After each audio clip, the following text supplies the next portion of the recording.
നമസ്കാരമുണ്ട് പ്രിയപ്പെട്ടവരെ, ഞാൻ ദേവരാജ് അമ്പലയിലാണ്. വയനാട്ടിലെ അമ്പലവയലിൽ ഒരു കിടുക്കാച്ചി സ്ഥലം തന്നെ, അടിപൊളി എന്ന് പറഞ്ഞാൽ വയലിൻ്റെ ആ ഒരു ഭംഗി. വയലിന് എപ്പോഴും ഒരു അഴകാണ്. അപ്പോൾ ആ വയലിൻ്റെ ഒരു ഭംഗി, എല്ലാ സൗകര്യങ്ങളും ഈ വയലിൻ്റെ 3 ഭാഗം, മെയിൻ റോഡ്, ടാർ റോഡ് ഫ്രണ്ടേജായിട്ട് ഫ്രണ്ട് വശം, 2 സൈഡിലും മൺ റോഡുകൾ, മുന്നിൽ കൂടെ ചെറിയൊരു കൊച്ചരുവി, എല്ലാം ഒത്തിണങ്ങിയ ഒരു സൂപ്പർ ഏക്കർ കണക്കിന് ഈ റോഡിൻ്റെ അപ്പുറത്തും ഇപ്പുറത്തും ഏക്കർ കണക്കിന് വയലുകളും, ഒരു മാസ്മരിക ഭൂമിയാണ് വിൽപ്പനയ്ക്കുള്ളത്. ഇതിൻ്റെ ഫുൾ വീഡിയോ ഞാൻ 2-3 ചെയ്തിട്ടുണ്ട്. ആ വീഡിയോ ചെയ്ത് മതിയായില്ല, അത്രയും ഭംഗിയുള്ള സ്ഥലമാണ്. സെൻറ്റിന് ചോദിക്കുന്നത് 17,000 രൂപ. എല്ലാ പേപ്പറുകളും ക്ലിയറാണ്.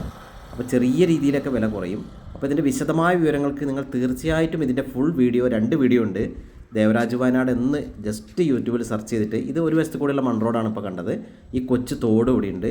നല്ല തെങ്ങിൻ തോട്ടമൊക്കെ കാണുന്ന ഈ ഭാഗം തന്നെ ഒരു 10-25 സെൻറ്റ് തെങ്ങാണ്.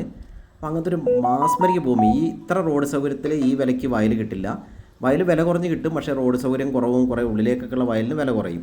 പക്ഷേ ഇത് ഒരു 10-30 ലക്ഷം രൂപ ഏക്കറയ്ക്ക്, അതായത് സെൻറ്റിന് 30,000-ൻ്റെ വയലാണ് നമുക്ക് വെറും സെൻറ്റിന് 17,000 രൂപയ്ക്ക് കിട്ടുന്നത്. അപ്പം കണ്ടില്ലേ, ഈ തെങ്ങൊക്കെ കാറ്റിലാടുന്ന തെങ്ങൊക്കെയുള്ള ഈ ഒരു ഭൂമി, ഈ പച്ചപ്പ് കാണുന്ന ഈ ഒരു 2 ഏക്കറാണ് വിൽപ്പനയ്ക്കുള്ളത്. അടിപൊളി സൈറ്റാണ്. അപ്പോൾ നിങ്ങൾ എൻ്റെ റിക്വസ്റ്റാണ്, നിങ്ങൾ ഇതിൻ്റെ ഫുൾ വീഡിയോയും കൂടെ എൻ്റെ ദേവരാജ് വയനാട് എന്ന് യൂട്യൂബിൽ സെർച്ച് ചെയ്തിട്ട് ജസ്റ്റ് ഒന്ന് കാണണം. അപ്പം താല്പര്യമുള്ളവർ, വയൽ വാങ്ങാൻ താല്പര്യമുള്ളവർ കാണുക. കണ്ടില്ലേ, ബേക്കോട്ട് നല്ലൊരു തേയില എസ്റ്റേറ്റിൻ്റെ കാഴ്ചയൊക്കെ, ഒന്നും പറയാനില്ല. എല്ലാ സംഭവങ്ങളും ഒത്തിണങ്ങിയൊരു ഭൂമിയാണ്. അപ്പോൾ ഓക്കെ, നിങ്ങൾ ഇതിൻ്റെ വിശദവിവരങ്ങൾക്ക് വിളിക്കുക, അല്ലെങ്കിൽ വാട്സപ്പിൽ മെസ്സേജ് ഇടുക. എൻ്റെ ചാനൽ സബ് ചെയ്യാൻ അതിൻ്റെ ഇടയ്ക്ക് മറക്കരുത്. മാക്സിമം സപ്പോർട്ട് ചെയ്യുക. അപ്പോൾ ഫുൾ വീഡിയോ കാണാൻ മറക്കരുത്. അപ്പോൾ ഓക്കെ, എല്ലാവർക്കും ഒരിക്കൽ കൂടി നന്ദി, നമസ്കാരം.